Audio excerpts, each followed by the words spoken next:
जय जगन्नाथ साଙ୍ଗ ମାନେ କାଲି ଗୁରୁବାର ଓଷା ମାଣ ବସିବ ବୋଲି ଆମର ସକାଳୁ ସକାଳୁ ଶାଶୁ ବୋଉ 9ଟା 10ଟା ଭିତରେ ସବୁ କାମ ସାରି ନେଇଥିଲୁ।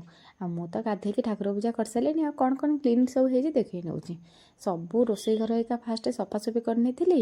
ଫ୍ରିଜ୍ ଫ୍ରିଜ୍ ପୋଛି ସବୁ ସଫା କ୍ଲିନ୍ କରିନେଇଥିଲି। ଏପଟେ ମାଆ ବି ଯାହା ଅଧା କାମ ଥିଲା ମାଆ ବି ସାରି ନେଇଥିଲେ। ଆଜି ବାହାରେ ରୋଷେଇ ହେବ ବୋଲି ମାଆ କହିଥିଲେ, ସେଥିପାଇଁ ରୋଷେଇ ଘର ଏକା ସବୁ ସାରି ନେଇଥିଲି। ତାପରେ ଉପରେ କିଛି କାମ ଥିଲା, ଉପର କାମ ସାରିକି ଡାଇରେକ୍ଟ ପଳେଇଥିଲି ଛାତ ଉପରୁ।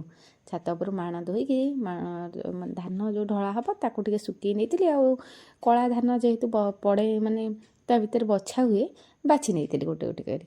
ଧାନ ବଛା ସରିଲା ପରେ ତଳକୁ ପଳେଇ ଆସିଥିଲି। ତଳକୁ ଆସିକି ରୋଷେଇ ବାହାରେ ଚୁଲା ଆଣିକି ରୋଷେଇର କାର୍ଯ୍ୟକ୍ରମ ଆରମ୍ଭ କରିନେଇଥିଲି। ବେଶୀ କିଛି ରୋଷେଇରେ ଆଇଟମ୍ ବନେଇ ନଥିଲି, କେବଳ ଭାତ ଶାଗ ତରକାରୀ କରିନେଇଥିଲି। ଭାତ ଶାଗ ତରକାରୀ କରିବା ଭିତରେ ଜଣେ ଘର ପାଖରେ ଅଙ୍କଲ୍ ହେବେ, ସିଏ ଆସି କାର୍ଡ଼ ଦେଇ ଯାଇଥିଲେ ତାଙ୍କ ପୁଅ ବାହାଘର ବୋଲି। ଆଉ ସିଏ କାର୍ଡ଼ ଦେଖିକି ସାଇମର ଡିଜେ କରି ନାଚୁଥିଲା, ମିଷ୍ଟି ଆସିଥିଲା ତା ସାଥିରେ। ଏପଟେ ମାଆ ତାଙ୍କର ମାଣ ପାଇଁ ଯୋଗାଡ଼ କରିନେଲେଣି। ଆଉ ସାଇ ପାଇଁ ଗୋଟେ ଭାତରେ ଛୋଟକିନି ଆଳୁ ପକେଇ ଦେଇଥିଲି। ତାକୁ ଆଳୁ ଭର୍ତ୍ତା ବହୁତ ପସନ୍ଦ ବୋଲି ଟିକେ ଆଳୁ ଭର୍ତ୍ତା କରିନେଇଥିଲି। ତାପରେ କବାରି ଘରକୁ